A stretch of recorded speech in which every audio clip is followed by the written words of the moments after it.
Hello everyone. आज हम लोग यूनाइटेड नेशंस के बारे में समझते हैं। यूनाइटेड नेशंस मतलब संयुक्त राष्ट्र। देखिए, मैं इसमें इंग्लिश में लिखे रखती हूँ जो मैं नोट्स बना के ये आप लोगों को पढ़ाती हूँ, लेकिन ये मैं हिंदी में भी समझाती हूँ एक एक वर्ड को। तो जो हिंदी मीडियम का बच्चा है उसके लिए भी कोई प्रॉब्लम नहीं होगी अगर आप इसको सुनते हैं तो इस लेक्चर को। ओके, तो संयुक्त राष्ट्र जो है वो थोड़ा सा मैं इसके बारे में बताती हूँ। ये सेकेंड वर्ल्ड वॉर के बाद सीन में आया है। सेकेंड वर्ल्ड वॉर हुआ था 1939 से लेकर 1945 के बीच में।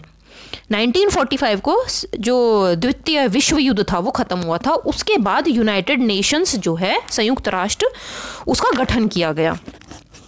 गठन करने से पहले ये देखिए, यहाँ पे मैंने डेट भी अंकित की हुई है, ये देखिए 26 जून 1945 यूनाइटेड नेशंस का पहले एक चार्टर बना था। चार्टर से आप समझते हैं जैसे कि अगर आप भारत के अंदर जब हम अपना कॉन्स्टिट्यूशन पढ़ते हैं ना, तो कॉन्स्टिट्यूशन में होते हैं, जब अंग्रेज थे, अंग्रेजों ने कई सारे चार्टर बनाए थे। तो चार्टर का मतलब होता है एक तरह से समझ ले कानून, एक्ट। सही है।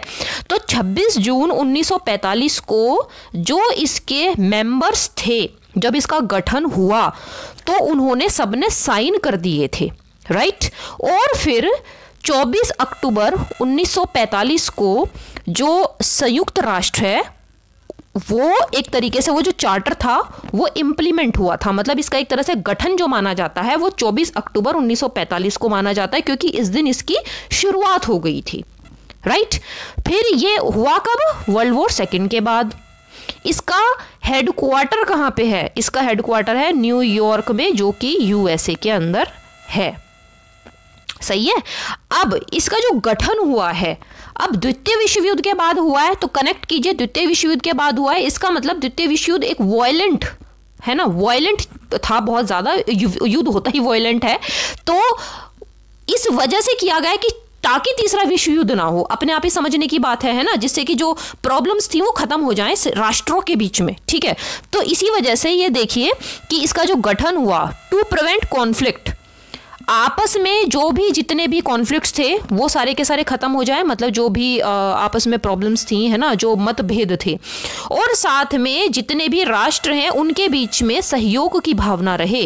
इस वजह से ये इसका एक मोटो है, जिस वजह से मोटो या शुरुआत जो हुई थी, जिस वजह से संयुक्त राष्ट्र का गठन किया गया। करेक्ट। जब इसका गठन हुआ तो उस समय इसमें शुरुआत में 51 मेंबर्स थे जब शुरुआत हुई थी। और देखिए भारत जो है वो इसका शुरुआत का मेंबर है ना। आज के समय में कितने मेंबर हैं ये क्वेश्चन पूछ लिया जाता है।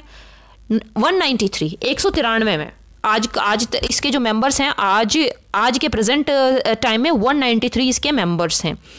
इसके पहले थोड़ा सा हिस्ट्री को समझते हैं। इसके पहले संयुक्त राष्ट्र से पहले फर्स्ट वर्ल्ड वॉर के बाद, देखिए ये हुआ सेकेंड वर्ल्ड वॉर के बाद, फर्स्ट वर्ल्ड वॉर के बाद भी एक इसी प्रकार के संगठन का निर्माण हुआ था।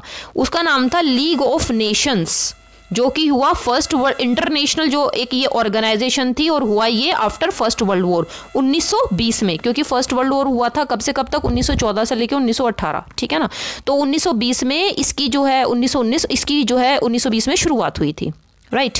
अब देखिए लीग ऑफ नेशंस क्या था? लीग ऑफ नेशंस फेल हो गया था, है ना। इसी वजह से after second world war league of nation fail हुआ।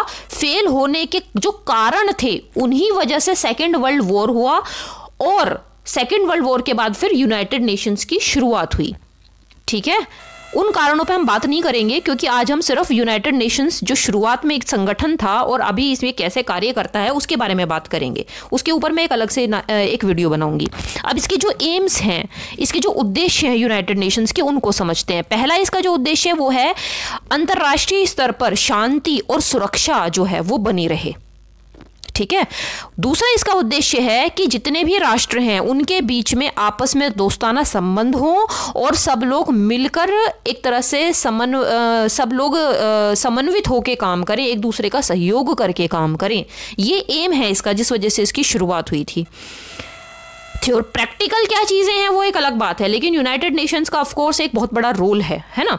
उसके बाद देखिए टू प्रोवाइड ह्यूमैनिटेरियन एड, अगर कहीं पे कोई नेचुरल डिजास्टर हो जाता है या कहीं पे कोई आर्म्ड कॉन्फ्लिक्ट होता है ना, तो उस ऐसी सिचुएशन में संयुक्त राष्ट्र की तरफ से मानवीय जो सहायता है वो पूरी तरह से प्रदान की जाती है। जैसे इस बहुत सारे ये लोग खाना, WHO की तरफ से दवाइयाँ, है ना, और उसके बाद जो शांति, जो एक तरह से जो इनकी सेनाएं होती हैं जिसमें भारत का सबसे बड़ा रोल है, भारत सबसे ज़्यादा अपनी सेना को भेजता है, ठीक है ना, तो इसमें यूनाइटेड नेशंस का बहुत बड़ा हाथ होता है।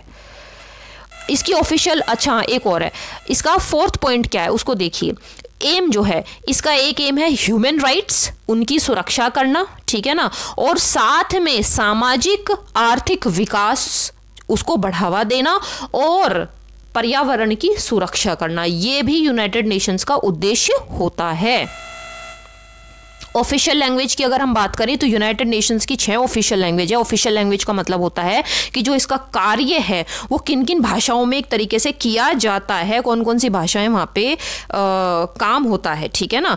तो Arabic, Chinese, English, French, Russian and Spanish, ये 6 इसकी ऑफिशियल लैंग्वेजेस हैं।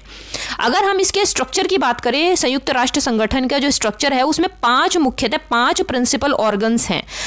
अभी मैं 5 की बात करूंगी। जब शुरुआत हुई थी उस समय पे इसके 6 ऑर्गन्स होते थे, ठीक है ना, 6 इसके अंग थे, ठीक है। आज 5 हैं। कौन कौन से? जनरल असेंबली है, ठीक है ना, उसके बाद है सिक्योरिटी काउंसिल, राइट, फिर है इकोनॉमिक एंड सोशल काउंसिल, एक है सेक्रेटेरिएट, यूनाइटेड नेशन का सचिवालय, और फिर उसके बाद है international court of justice. International court of justice का आप लोगों ने नाम सुना होगा, कुलभूषण जाधव जी का, जो कि पाकिस्तान के अंदर हैं, भारत के नागरिक जिन्होंने पाकिस्तान ने पकड़ा हुआ है, ठीक है, और उनका जो केस है भारत सरकार ने केस किया हुआ है इंटरनेशनल कोर्ट ऑफ जस्टिस के अंदर, तो उसमें सुनवाई भी हुई थी, तो वहाँ से काफ़ी ये एक तरह से आप लोग रिलेट करके इसको समझ सकते हैं, ठीक है। तो ये 5 ऑर्गन्स हो गए, असेंबली है, काउंसिल है उसका, ठीक है, इकोनॉमिक एंड सोशल काउंसिल है, सेक्रेटेरिएट होगा ही, और उसके बाद इंटरनेशनल कोर्ट ऑफ जस्टिस है। छठे ऑर्गन की अगर हम बात करें, जो इसका 6th ऑर्गन था, वो क्या कागजों में तो आज भी है लेकिन वो खत्म हो चुका है। 6th ऑर्गन था इसका ट्रस्टीशिप काउंसिल। जो ट्रस्टीशिप काउंसिल है ये 1994 में 1 नवंबर 1994 में ये सस्पेंड कर दिया गया है, क्योंकि जो लास्ट जो टेरिटरी थी एक तरीके से डिपेंडेंट टेरिटरी थी पलाऊ, वो जो है उसको आज़ाद कर दिया गया था, ठीक है ना। ये जो था क्या नाम है इसका ट्रस्टीशिप काउंसिल, इसका जो गठन किया गया था वो इस वजह से किया गया था कि जो डिपेंडेंट नेशंस हैं, जो कॉलोनीज हैं, जैसे कि भारत एक समय पे कॉलोनी था किसकी, ब्रिटिशर्स की, तो इस टाइप की जो कॉलोनीज वगैरह जो थी, ठीक है, उन सबको एडमिनिस्टर करने के लिए, उन पर मतलब एक तरह से देख रेख टाइप या कह ले एक तरह से सुपरविजन टाइप उस तरह से समझने के लिए, वहां के लोगों के हितों का ध्यान रखने के लिए और शांति के साथ वो जो पावर का जो ट्रांसफर होता है, डिपेंडेंट नेशन को जब पावर दी जाती है वो शांति के साथ हस्तांतरण हो जाए पावर का, इस वजह से ट्रस्टीशिप काउंसिल जो है इसकी शुरुआत की गई थी।